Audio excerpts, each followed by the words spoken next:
You're not lazy. Your brain is addicted to cheap dopamine.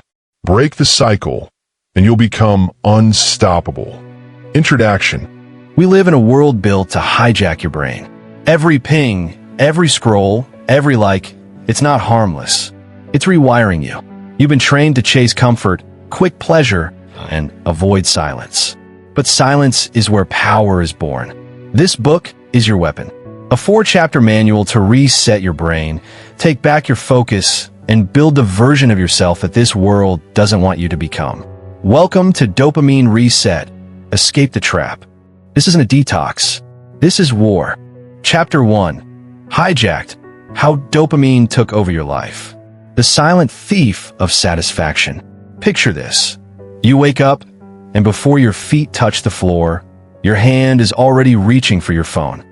The familiar blue glow illuminates your face as you scroll through notifications, likes, and endless feeds. Minutes turn into an hour. You finally get up, but throughout the day you find yourself returning to that same device dozens of times. Checking, scrolling, clicking, consuming. You're not alone. Millions of people across the globe are living this reality, trapped in a cycle they didn't choose and barely understand. What you're experiencing isn't a lack of willpower or a character flaw. You've been hijacked by one of the most powerful neurochemical systems in your brain, dopamine. This isn't just about social media or smartphones. It's about how modern life has weaponized your brain's reward system against you, turning natural survival mechanisms into sources of addiction and dissatisfaction. The very system that once helped our ancestors survive is now keeping us trapped in cycles of instant gratification that destroy our ability to find meaning, focus, and genuine happiness. Understanding the dopamine system. To understand how you've been hijacked, you need to understand what dopamine actually is and how it works. Contrary to popular belief, dopamine isn't the pleasure chemical. It's something far more complex and, in many ways, more dangerous.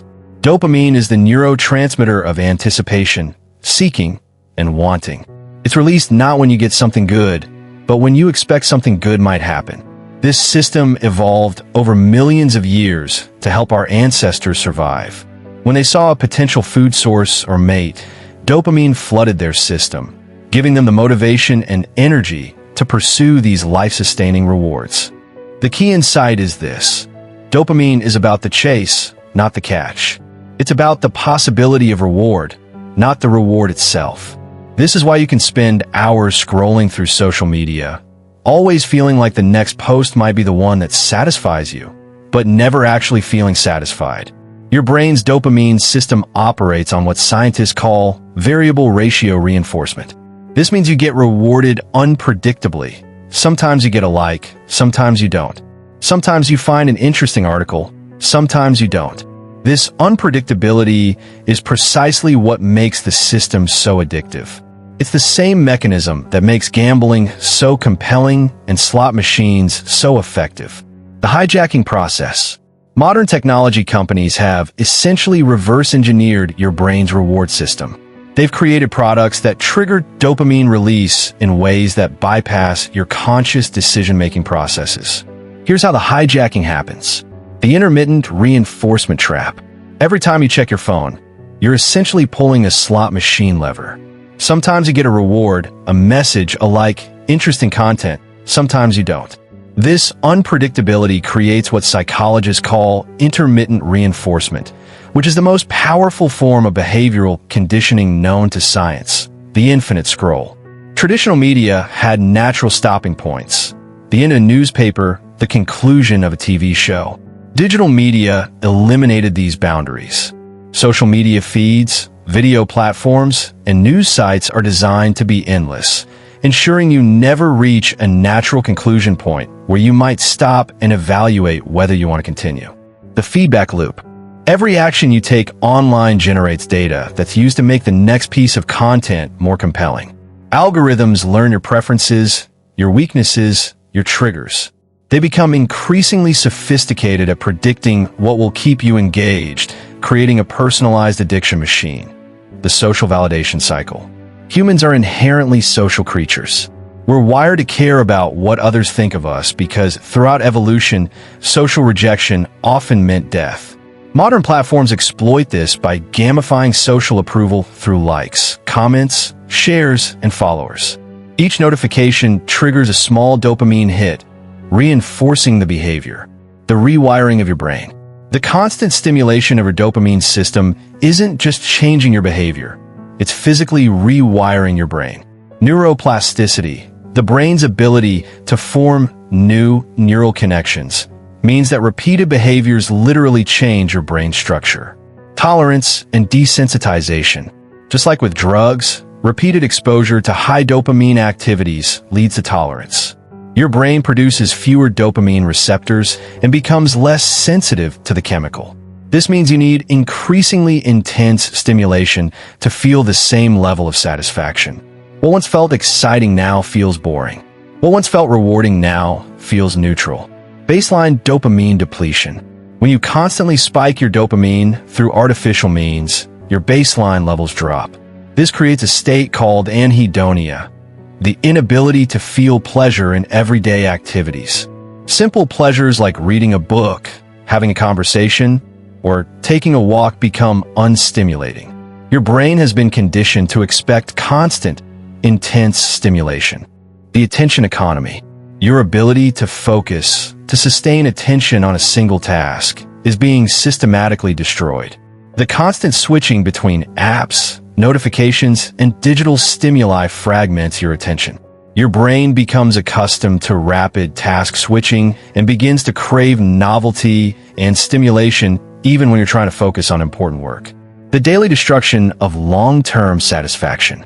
The hijacking of your dopamine system doesn't just affect your ability to enjoy simple pleasures.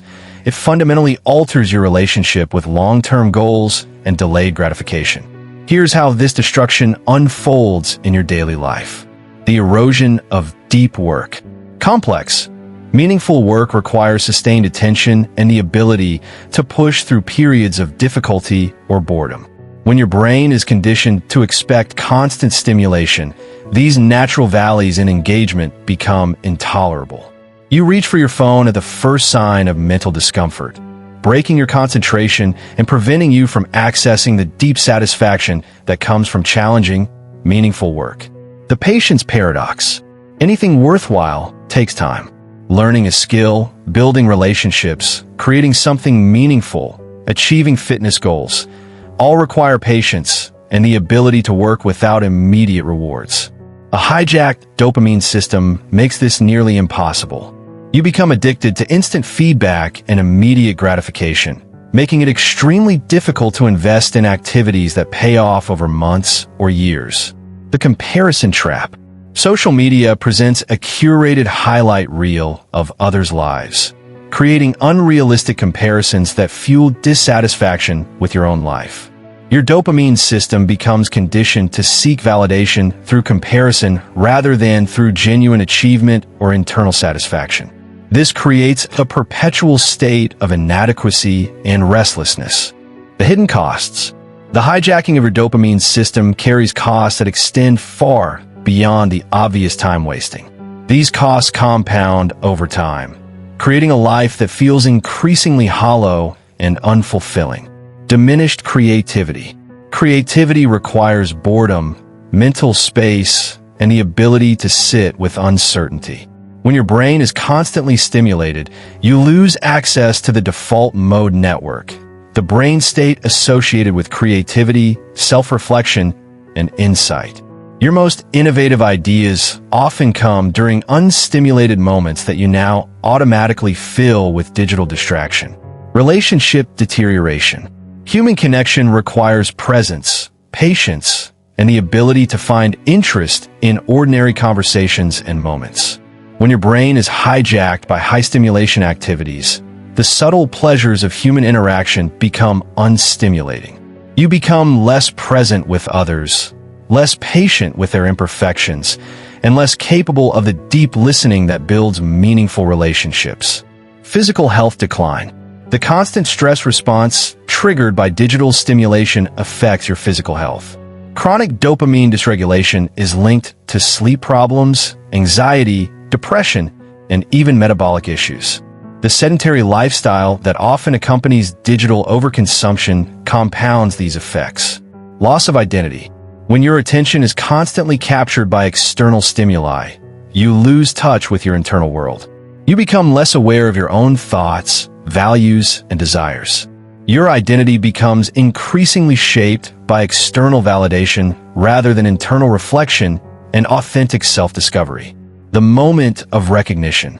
The first step in reclaiming your life from dopamine hijacking is recognition. You must understand that your struggles with focus, satisfaction, and motivation aren't personal failings.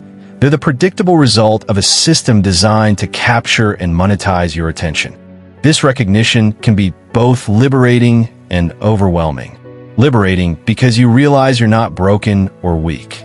Overwhelming because you begin to see how pervasive the hijacking has become in your life. But here's the crucial insight. Your brain's neuroplasticity works both ways. Just as repeated exposure to high dopamine activities rewired your brain for instant gratification, intentional practices can rewire it for sustained attention, delayed gratification, and genuine satisfaction. The path forward. Breaking free from dopamine hijacking isn't about becoming a digital hermit or rejecting all modern conveniences. It's about reclaiming intentional control over your attention and reward systems. It's about understanding that your brain's default settings have been hacked, and you need to actively reprogram them. The journey ahead requires patience, self-compassion, and a willingness to sit with discomfort. Your hijacked brain will resist these changes because it's been conditioned to expect constant stimulation. But every moment of resistance is also an opportunity to strengthen your capacity for intentional living. In the following chapters, we'll explore specific strategies for dopamine detox, but the foundation is already laid here. Understanding that you've been hijacked and that reclaiming your life is both possible and necessary. The war for your attention is real, and the battlefield is your own mind. The question isn't whether you're being influenced. You are. The question is whether you'll choose to recognize this influence and take back control, or whether you'll continue to live at the mercy of systems designed to profit from your distraction. Your capacity for deep satisfaction, meaningful work, and genuine happiness hasn't been destroyed. It's been buried under layers of artificial stimulation. The work of dopamine detox is the work of excavation, removing the accumulated debris of modern life to rediscover the natural joy and satisfaction that are your birthright. The hijacking is complete, but the liberation can begin now. Chapter 2, 24 Hours to Break the Cycle. The first strike against digital dependency. Your first mission stands before you like a mountain that must be climbed, not because it is easy, but because it is necessary. One full day without dopamine spikes. No phone, no music, no internet. Just you and your thoughts. This is where change begins, where the artificial stimulation that has hijacked your brain's reward system finally meets its match in your conscious decision to reclaim control. The modern mind has become a slave to instant gratification, constantly seeking the next hit of dopamine through notifications, likes, endless scrolling, and digital entertainment. This 24-hour detox isn't merely an exercise in willpower.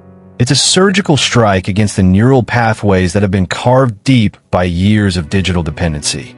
When you commit to this challenge, you're not just removing distractions. You're creating space for your authentic self to emerge from beneath layers of artificial stimulation. Understanding the battlefield within. The moment you begin this detox, your brain will rebel like a caged animal sensing its first taste of freedom. This rebellion is not weakness. It's proof that the detox is working. Your dopamine receptors, oversaturated from constant digital stimulation, will cry out for their familiar fixes. The urge to check your phone, to fill the silence with music, to escape into the internet's endless corridors of distraction will feel overwhelming at first. This internal battle reveals the true extent of your dependency. Most people don't realize how deeply technology has rewired their neural circuits until they attempt to go without it. The anxiety, restlessness, and mental fog you'll experience in the first few hours are withdrawal symptoms. Clear evidence that your brain has been chemically altered by the constant stream of digital dopamine hits. Understanding this process helps you recognize that the discomfort is temporary and necessary, like the burning sensation in muscles that signals growth and strength building. The architecture of artificial stimulation. Every notification, every social media like, every video thumbnail designed to grab your attention represents a carefully engineered dopamine trigger. Tech companies employ teams of neuroscientists and behavioral psychologists to create what they call sticky experiences, products that hijack your brain's reward system and keep you coming back for more. These digital dopamine dispensers have turned your smartphone into a slot machine, your social media feeds into addiction machines, and your attention into a commodity to be harvested and sold. The dopamine system evolved over millions of years to reward behaviors essential for survival. Finding food, securing shelter, forming social bonds, and reproducing. In the modern digital landscape, this ancient reward system is being exploited by artificial triggers that provide instant but shallow satisfaction. Your brain receives the same chemical reward for getting a text message as it would for finding food when hungry, creating a false sense of accomplishment and progress that keeps you trapped in cycles of meaningless activity. The 24-hour reset protocol. Your detox begins the moment you consciously choose to step away from these artificial stimulation sources. Turn off your phone, not just silent mode, but completely powered down. Remove it from your immediate environment. The physical separation is crucial because the mere presence of your device, even when turned off, can trigger phantom notification syndrome and maintain the psychological connection to digital stimulation.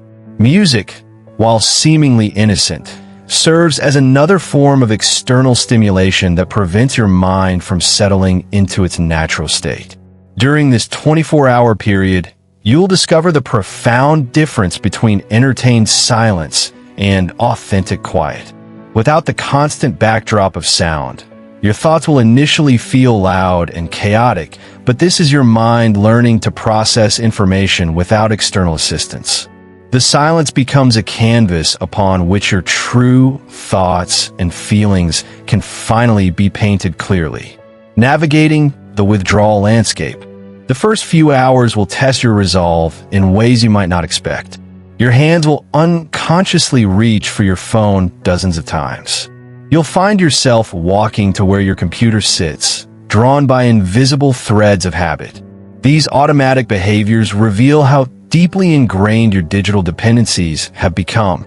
Each time you catch yourself reaching for a device, celebrate the awareness. It's proof that you're breaking unconscious patterns. Boredom will arrive like an unwelcome visitor, but this boredom is not your enemy. It's the space between artificial stimulation where creativity lives, where deep thinking occurs, where genuine emotions can be felt and processed. Our culture has taught us to fear boredom, to fill every moment with input and stimulation. But boredom is actually a fertile ground for innovation, self-reflection, and authentic connection with your inner landscape. The 24-hour reset protocol. Your detox begins the moment you consciously choose to step away from these artificial stimulation sources. Turn off your phone, not just silent mode, but completely powered down. Remove it from your immediate environment. The physical separation is crucial because the mere presence of your device, even when turned off, can trigger phantom notification syndrome and maintain the psychological connection to digital stimulation.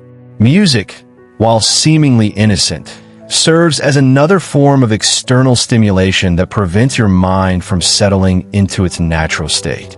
During this 24-hour period, you'll discover the profound difference between entertained silence and authentic quiet. Without the constant backdrop of sound, your thoughts will initially feel loud and chaotic, but this is your mind learning to process information without external assistance. The silence becomes a canvas upon which your true thoughts and feelings can finally be painted clearly. Navigating the withdrawal landscape. The first few hours will test your resolve in ways you might not expect. Your hands will unconsciously reach for your phone dozens of times. You'll find yourself walking to where your computer sits, drawn by invisible threads of habit. These automatic behaviors reveal how deeply ingrained your digital dependencies have become. Each time you catch yourself reaching for a device, celebrate the awareness. It's proof that you're breaking unconscious patterns. Boredom will arrive like an unwelcome visitor, but this boredom is not your enemy. It's the space between artificial stimulation where creativity lives, where deep thinking occurs, where genuine emotions can be felt and processed. Our culture has taught us to fear boredom, to fill every moment with input and stimulation. But boredom is actually a fertile ground for innovation, self-reflection, and authentic connection with your inner landscape. The emergence of authentic thought. As the hours pass, something remarkable begins to happen. The constant chatter of digital noise fades, and your mind starts to settle into patterns of thought that feel different, slower, deeper, more connected to your actual experiences rather than the curated experiences of others. Without the external validation of social media, without the constant comparison to others' highlight reels, your internal compass begins to recalibrate toward your genuine values and desires. This shift doesn't happen immediately. For many people, the first 8 to 12 hours are the most challenging, as the brain searches desperately for its familiar sources of stimulation. But as you persist through this initial discomfort, you'll notice that your thoughts become more focused, your emotions more authentic, and your sense of self more stable. The anxiety that often accompanies constant connectivity begins to dissipate, replaced by a growing sense of inner calm and clarity. Rediscovering physical reality. Without the filter of screens and digital mediation, your relationship with physical reality undergoes a transformation.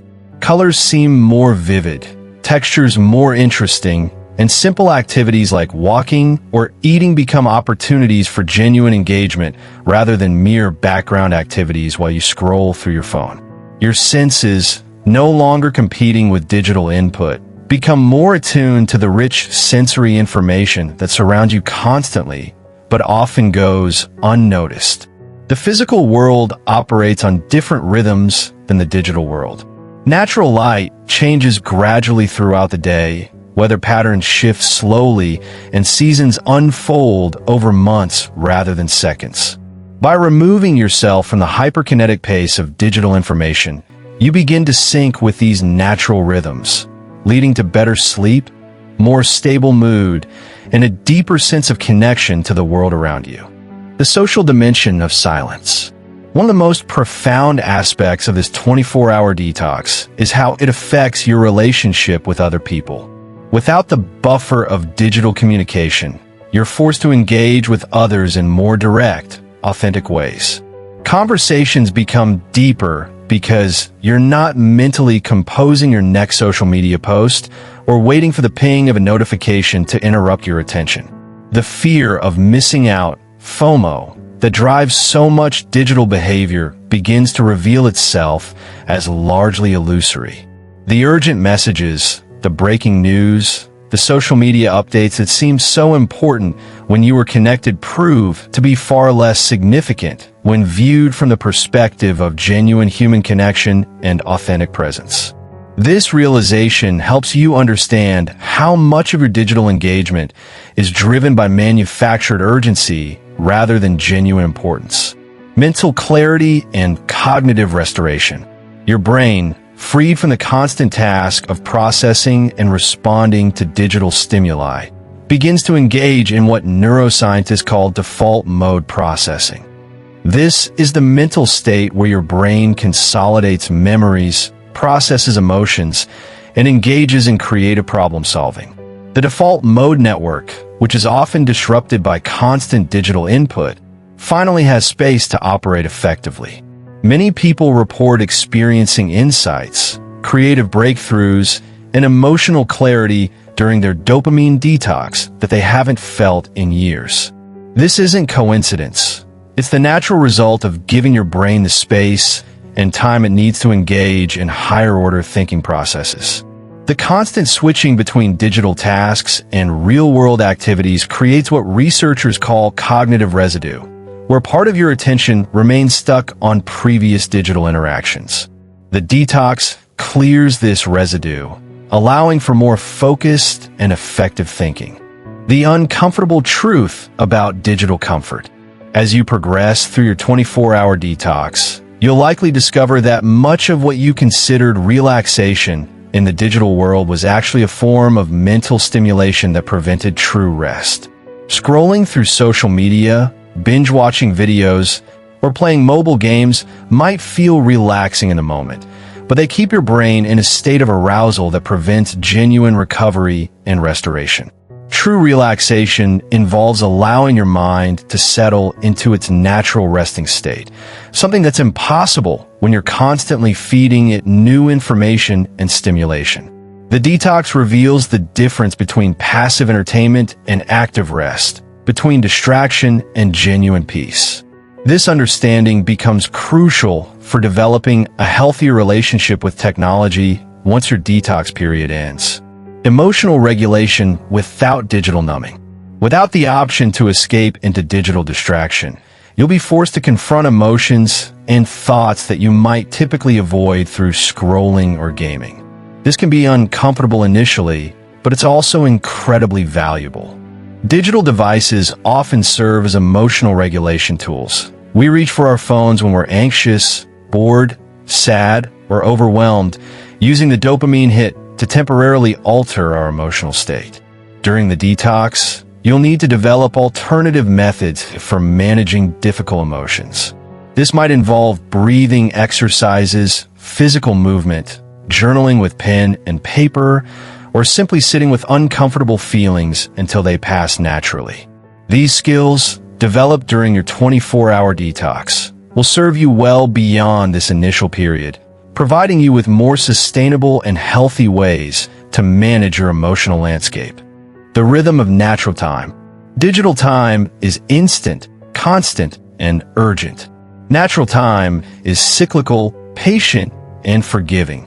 During your detox, you'll begin to experience the rhythm of natural time. The way energy naturally ebbs and flows throughout the day, the way motivation comes and goes in waves, the way creativity emerges not on command but in its own season. This understanding helps you work with your natural rhythms rather than against them. The pressure to be constantly productive, constantly available, constantly on that characterizes digital life begins to lift during the detox. You'll discover that productivity isn't about constant activity, but about focused engagement with meaningful tasks. The detox teaches you to distinguish between busy work and meaningful work, between urgent tasks and important ones. Preparing for reintegration. As your 24-hour detox nears its end, you'll face a crucial decision: how to reintegrate technology into your life without falling back into the same patterns of dependency. The detox isn't meant to be a permanent state, but rather a reset that allows you to approach technology from a position of strength and consciousness rather than compulsion and reactivity. The insights you've gained during this period about your relationship with boredom, about the difference between authentic and artificial stimulation, about the value of silence and solitude, will inform how you choose to engage with technology moving forward. You'll have firsthand experience of what your mind feels like when it's not constantly stimulated, and this becomes your baseline for evaluating whether digital activities are enhancing or diminishing your life. The foundation for long-term change. This 24-hour detox is not an end in itself, but the beginning of a new relationship with technology and stimulation. The neural pathways that have been carved by years of digital dependency won't disappear overnight, but you've now created new pathways that lead to silence, introspection, and authentic engagement with life. These new pathways will compete with the old ones, and with conscious effort, they can become stronger over time. The confidence you've gained from successfully completing 24 hours without digital stimulation becomes proof that you have more control over your attention and behavior than you might have believed. This self-efficacy is crucial for making lasting changes in your relationship with technology. You've demonstrated to yourself that you can survive and even thrive without constant digital input. Your new beginning. As you complete your 24-hour dopamine detox, you stand at a threshold.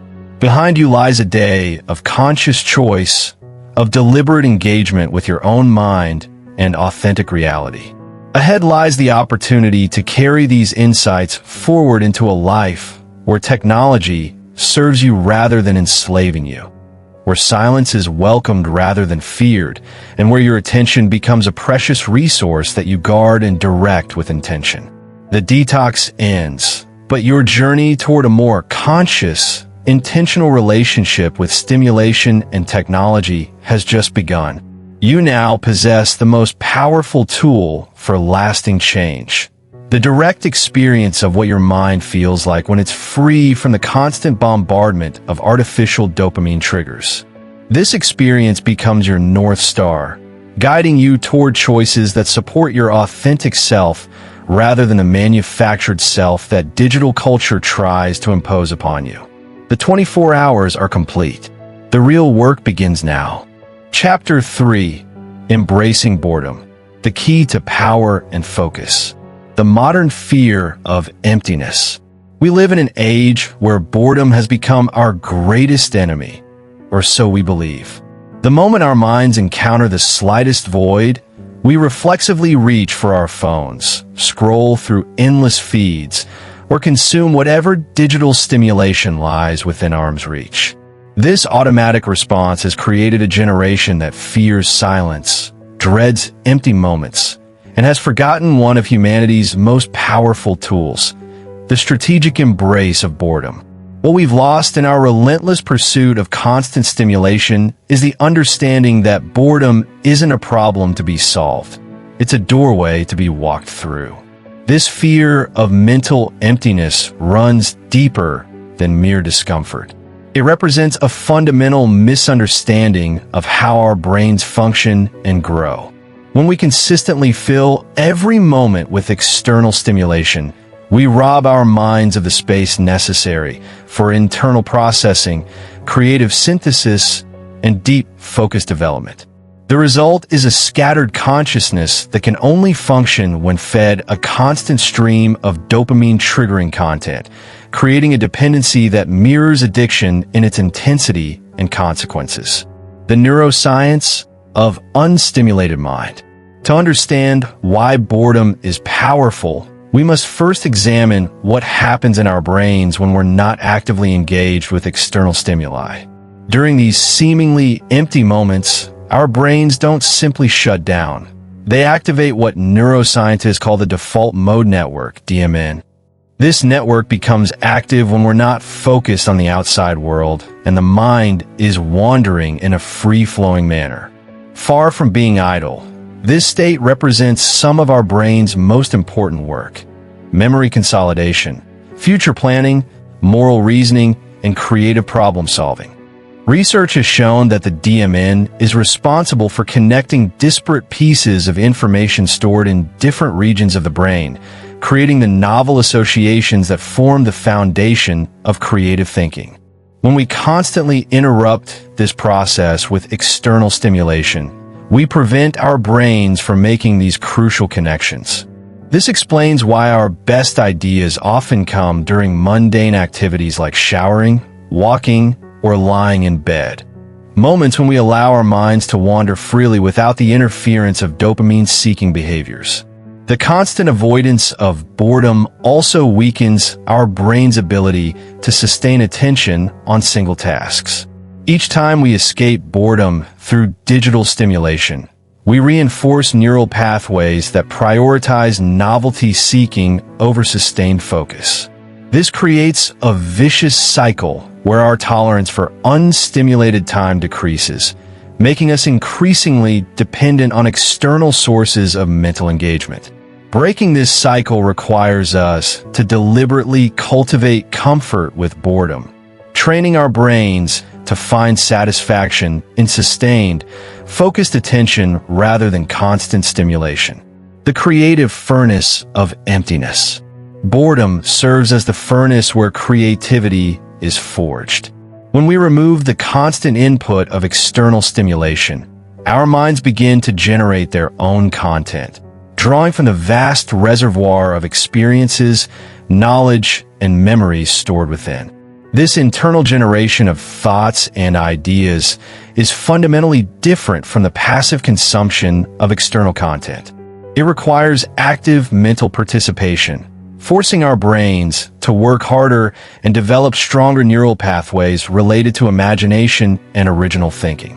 The creative process requires what psychologists call divergent thinking, the ability to generate multiple solutions to a problem or to see connections between seemingly unrelated concepts.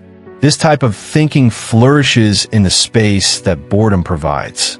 When we're not focused on consuming external content, our minds are free to make unexpected connections, to play with ideas, and to explore mental territories that might otherwise remain uncharted. Many of history's greatest innovations and artistic breakthroughs have emerged from periods of apparent inactivity, when creators allowed their minds to wander freely without the pressure of immediate productivity. However, this creative potential can only be realized when we learn to sit comfortably with the discomfort that often accompanies boredom. The initial moments of unstimulated time can feel uncomfortable, even anxiety-provoking, as our dopamine-conditioned brains seek their familiar fix. But if we can push through this discomfort and remain present with the experience of boredom, we begin to access deeper levels of mental functioning.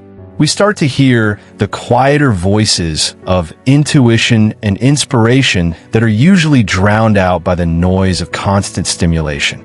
The discipline of doing nothing. Embracing boredom is not a passive act. It's an active discipline that requires conscious choice and sustained effort. In a world designed to capture and monetize our attention, choosing to be bored becomes a radical act of self-determination. It means saying no to the immediate gratification that our devices offer and yes to the delayed but more profound satisfaction that comes from deep thinking and genuine creativity. This discipline begins with creating deliberate periods of unstimulated time in our daily routines. This might mean leaving your phone in another room while you eat, taking walks without podcasts or music, or simply sitting quietly for designated periods without any external input. The key is to resist the urge to fill these moments with activity or stimulation. Instead, we must learn to be present with whatever thoughts, feelings, or sensations arise, allowing our minds to process and integrate without interference. The practice of embracing boredom also requires us to develop a new relationship with discomfort. Our culture has conditioned us to view any form of mental discomfort as a problem to be immediately solved, but boredom-induced discomfort serves an important purpose. It signals that our minds are transitioning from a state of passive consumption to active generation. By learning to sit with this discomfort rather than immediately seeking relief, we develop mental resilience and strengthen our capacity for sustained focus. The power of single-tasking. One of the most practical applications of boredom mastery is the development of single-tasking ability.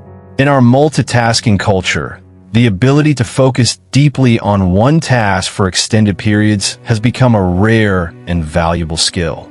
This ability is directly related to our tolerance for boredom, because sustained focus on a single task inevitably involves moments of reduced stimulation, mental fatigue, and the temptation to seek more engaging activities.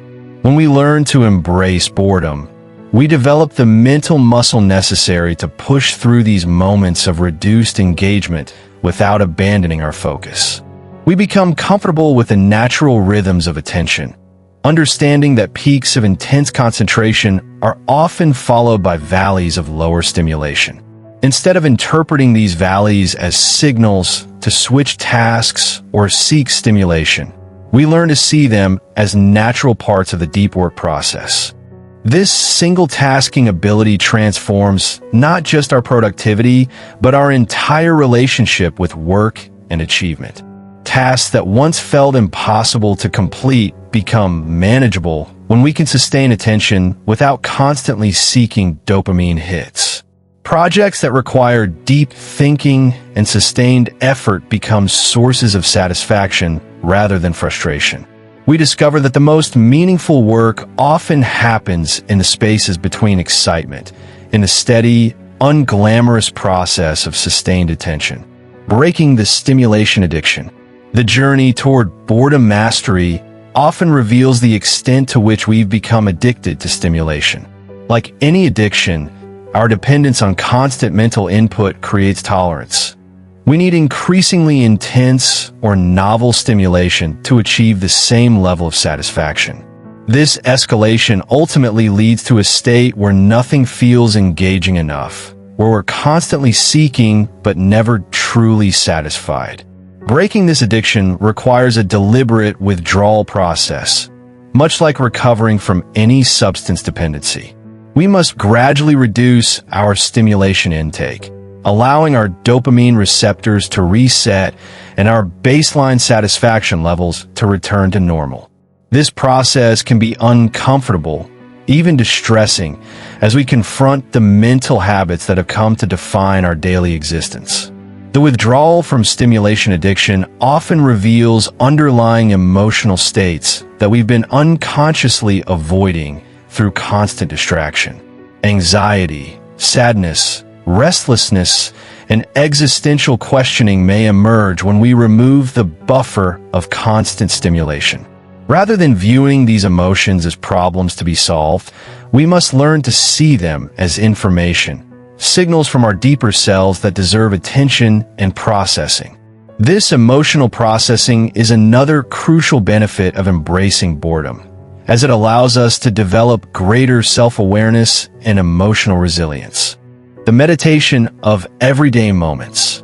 Boredom mastery transforms ordinary moments into opportunities for mindfulness and self-discovery. Waiting in line, commuting, or performing routine tasks become chances to practice presence and awareness rather than periods to be filled with distraction. This shift in perspective turns the mundane aspects of life into a continuous meditation practice, where we learn to find richness in simplicity and depth in apparent emptiness. This meditative approach to boredom doesn't require formal sitting practice or spiritual beliefs.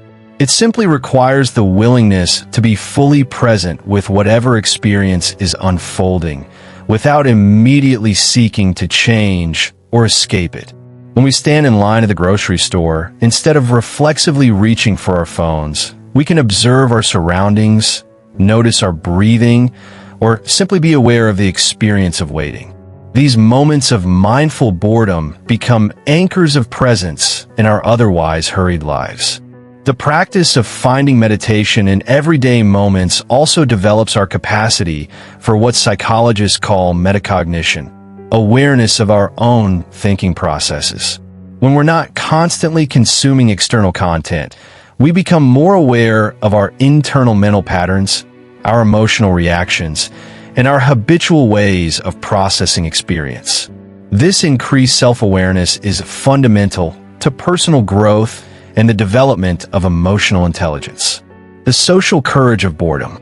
Embracing boredom in our hyperconnected world requires social courage.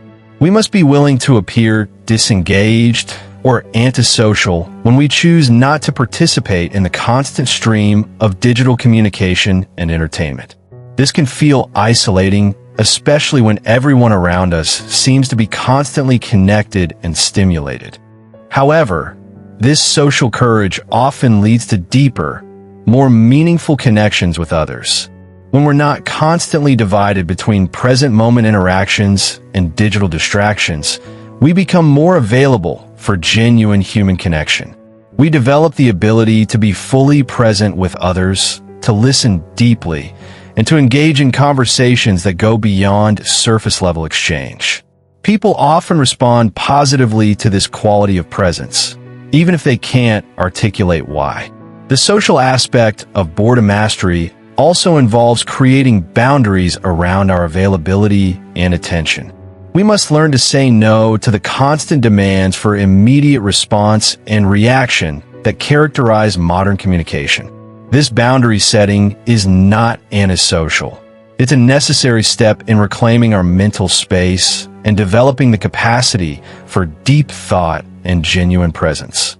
The compound returns of mental stillness.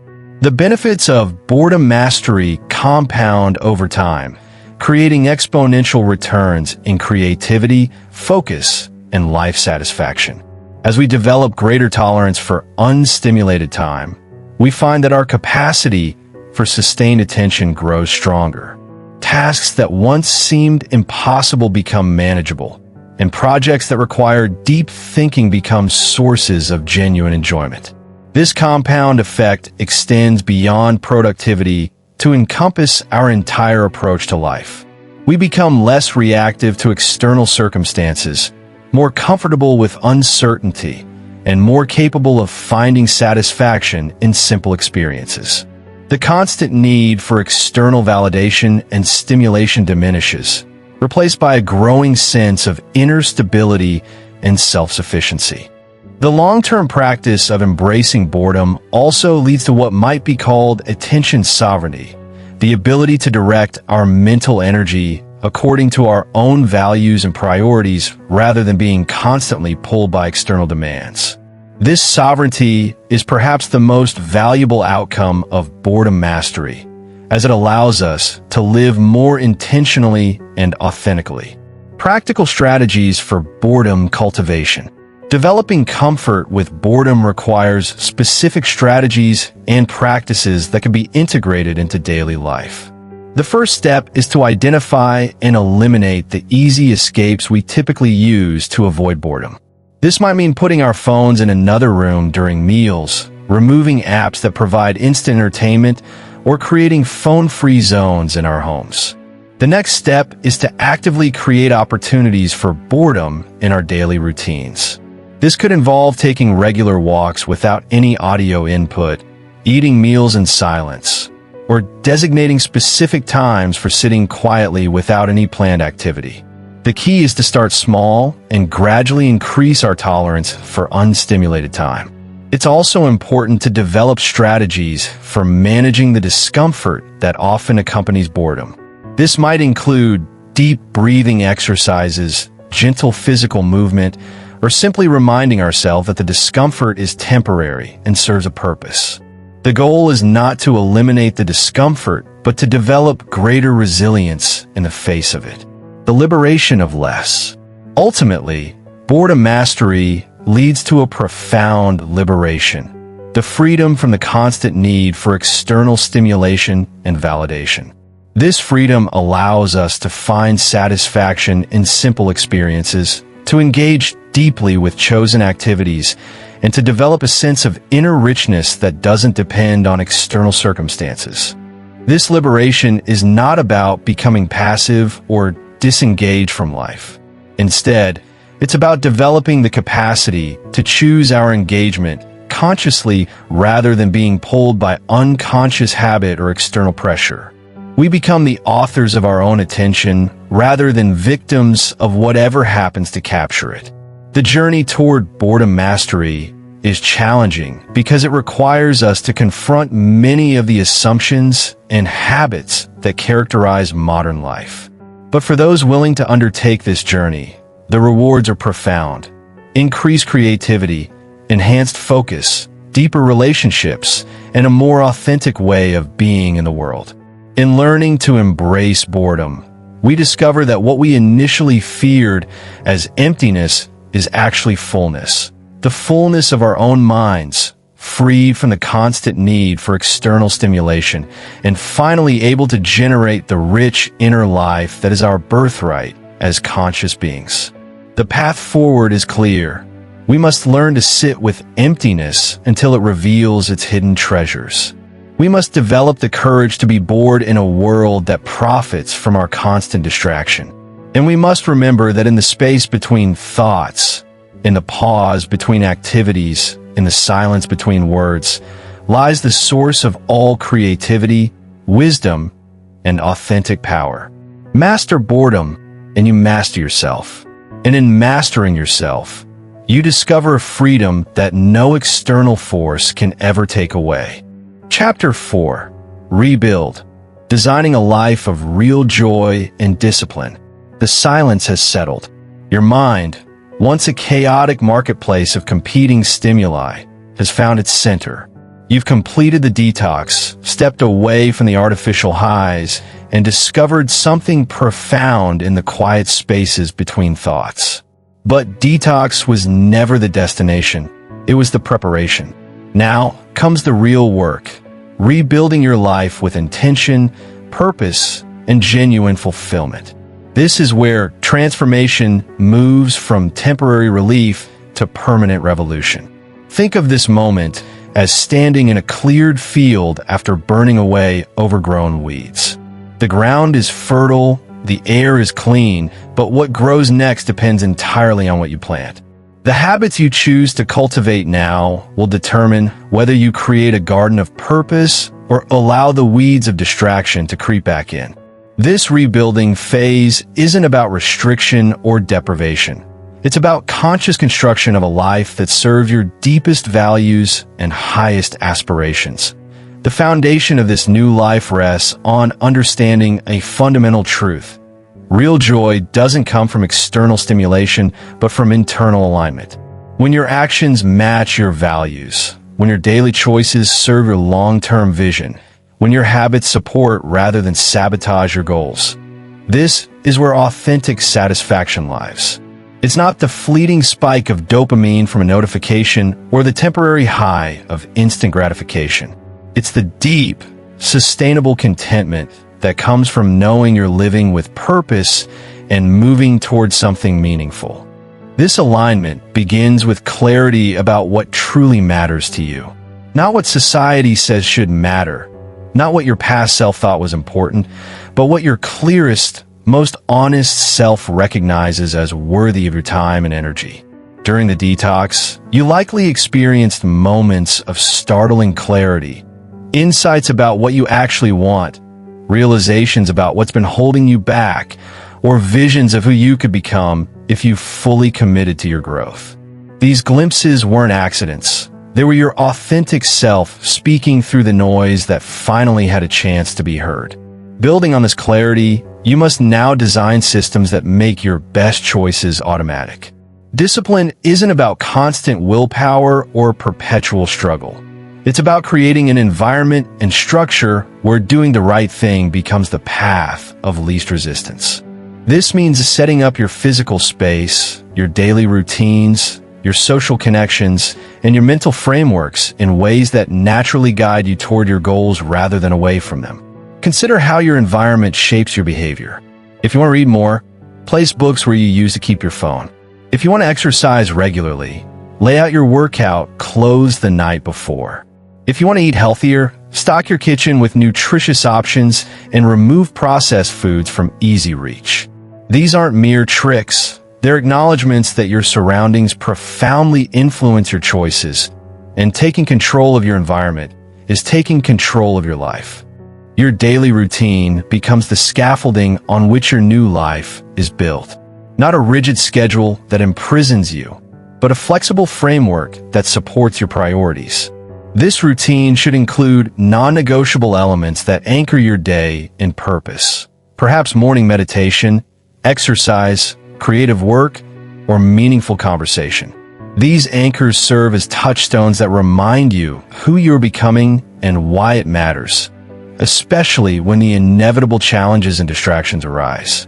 The transition from detox to rebuild often reveals the difference between motivation and discipline. Motivation is emotional, temporary, and dependent on how you feel in the moment. Discipline is systematic, consistent, and independent of your emotional state. You cannot rely on feeling motivated to maintain your new habits. You must build them into your life so thoroughly that they happen regardless of your mood, energy level, or external circumstances. This is where the concept of identity-based habits becomes crucial. Instead of focusing solely on what you want to achieve, focus on who you want to become. Every action you take is a vote for the type of person you are. When you choose to exercise, you're voting for being someone who prioritizes health. When you choose to read instead of scroll, you're voting for being someone who values learning and growth. When you choose to engage in meaningful conversation instead of mindless entertainment, you're voting for being someone who prioritizes connection and depth. Your social environment plays an equally important role in this rebuilding process. The people you surround yourself with will either support your growth or undermine it, often without conscious intention.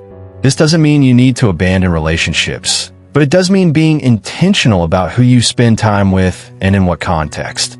Seek out people who are also committed to growth, who challenge you to be better, who celebrate your progress rather than your stagnation. This social dimension extends to your consumption habits as well. What you read, watch, and listen to becomes the raw material for your thoughts and, eventually, your actions. Curate your information diet as carefully as you would your food. Choose books that expand your thinking, podcasts that inspire action, and conversations that leave you feeling energized rather than depleted. Remember that every piece of content you consume is programming your mind. So choose programming that serves your highest self. The rebuild phase also requires developing what might be called productive friction, intentionally making destructive behaviors more difficult while making constructive behaviors easier. This might mean deleting social media apps from your phone, but keeping them accessible on your computer, creating a small barrier that gives you time to make conscious choices. Or it might mean setting up automatic transfers to your savings account while making it slightly more difficult to make impulse purchases. Learning to sit with discomfort becomes a crucial skill in this rebuilding process. The modern world has conditioned us to immediately soothe any unpleasant feeling with distraction, stimulation, or instant gratification. But growth lives in the space between stimulus and response, in the pause before the automatic reaction.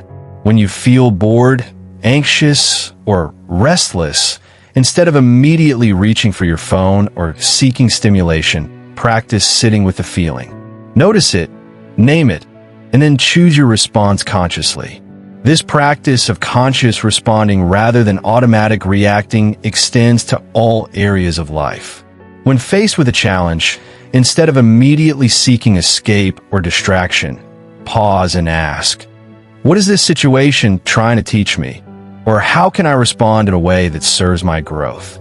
This shift from reactivity to responsiveness is perhaps the most powerful skill you can develop in your rebuilding journey. The role of creativity in this new life cannot be overstated. Creativity isn't just about artistic expression. It's about problem solving, innovation, and finding novel solutions to the challenges you face. When you're no longer constantly consuming others' creative output, you create space for your own creative expression to emerge.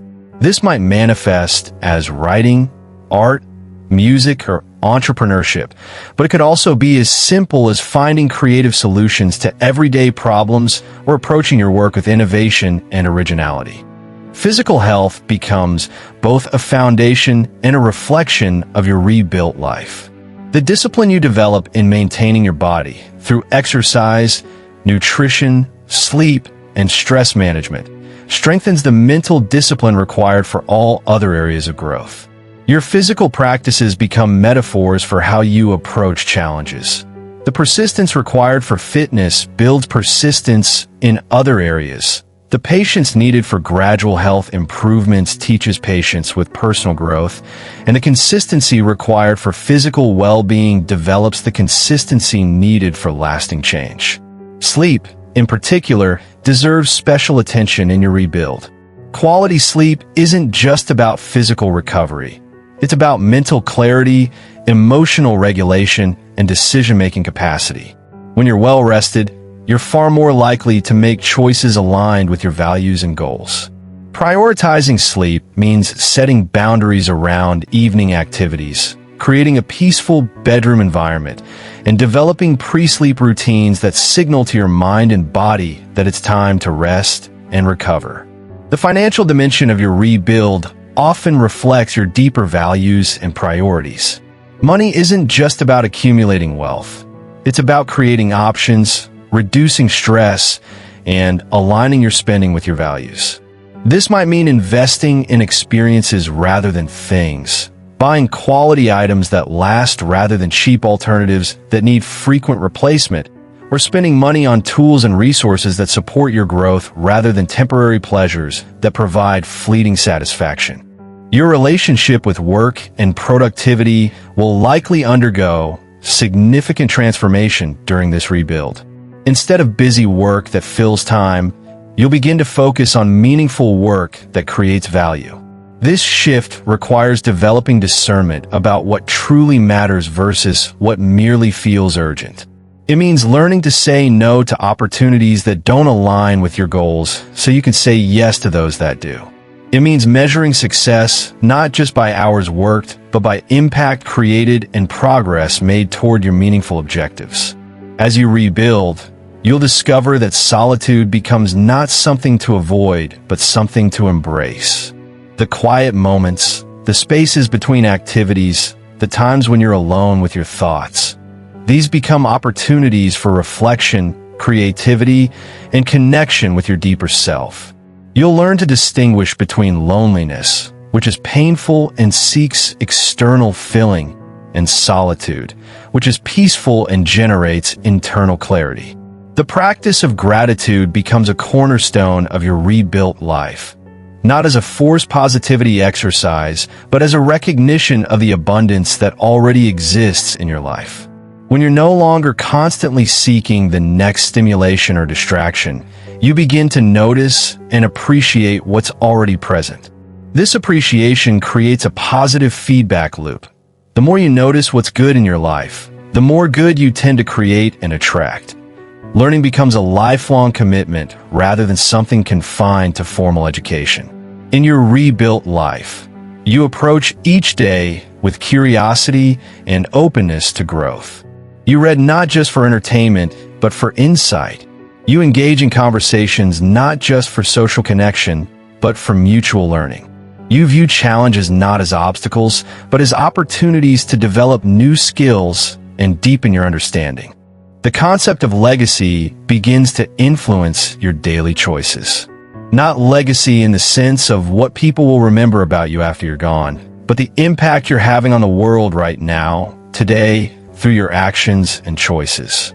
Every interaction, every decision, every moment of discipline or lack thereof contributes to the story you're writing with your life. This awareness doesn't create pressure, but rather provides context that helps you make choices aligned with your deeper values. Your rebuilt life will include what might be called sacred routines, regular practices that connect you to your values and purpose. This might be a morning meditation, an evening reflection, a weekly nature walk, or a monthly goal review. These routines serve as anchors that keep you connected to your deeper self, even when external circumstances become chaotic or challenging. The relationship between effort and reward becomes more nuanced in your rebuilt life. You learn that the most satisfying rewards often come not from external recognition, but from internal satisfaction of having lived up to your own standards. The effort itself becomes part of the reward. The feeling of pushing through resistance, of choosing growth over comfort, of acting in alignment with your values, even when it's difficult. Resilience develops not through avoiding challenges, but through facing them with purpose and perspective. In your rebuilt life, setbacks become information rather than defeats. When you slip back into old patterns or face unexpected obstacles, you respond with curiosity rather than self-judgment. What can this teach you? How can you adjust your systems to better support your goals? What does this reveal about what you truly value? The integration of mindfulness into daily activities transforms ordinary moments into opportunities for presence and awareness. Eating becomes a practice of gratitude and nourishment. Walking becomes a meditation on movement and surroundings. Conversations become opportunities for genuine connection and mutual understanding. Work becomes a chance to contribute meaningfully to something larger than yourself. Your rebuilt life will naturally include what might be called growth edges, areas where you're actively pushing beyond your comfort zone and developing new capacities. These might be professional skills, creative pursuits, physical challenges, or relational abilities. The key is choosing these growth edges intentionally rather than allowing them to be imposed by external circumstances or expectations. The practice of regular reflection becomes essential for maintaining your rebuilt life. This isn't self-obsession, but rather honest assessment of how well your actions are aligned with your values and goals. Weekly or monthly check-ins with yourself, perhaps through journaling or meditation, help you stay on track and make adjustments as needed. These reflection periods also help you recognize and celebrate your progress, which is crucial for maintaining motivation and momentum. As your rebuilt life takes shape, you'll likely discover that true freedom comes not from having unlimited options, but from having clear priorities that guide your choices. The paradox of choice, the overwhelming nature of too many options, disappears when you have a clear sense of what you're trying to create and become. Decisions become easier because you have a framework for evaluation. Does this choice serve my growth? Does it align with my values? Does it move me toward or away from my goals? The culmination of your rebuild is not a perfect life free from challenges or discomfort, but a life lived with intention, purpose, and authentic joy. It's a life where your habits serve your goals, where your choices reflect your values, and where you approach each day with curiosity, courage, and commitment to growth. It's a life where silence is not empty, but full of possibility, where discipline is not restriction, but freedom, and where real joy emerges not from external stimulation, but from internal alignment. This is the life you're building, one conscious choice at a time, one intentional habit at a time, one purposeful day at a time. The foundation is already laid through your detox. The blueprint is clear through your values and vision. Now comes the daily work of construction, the patient process of building something beautiful and meaningful with your one precious life. The work is challenging, but the reward, a life of authentic purpose and genuine fulfillment, is worth every effort you invest in its creation. This audiobook is not just a message, it's a wake-up call. Dr. Julian Vance walks you through the deep truth. At the end, keep listening, keep growing. Who stops reading, stops growing.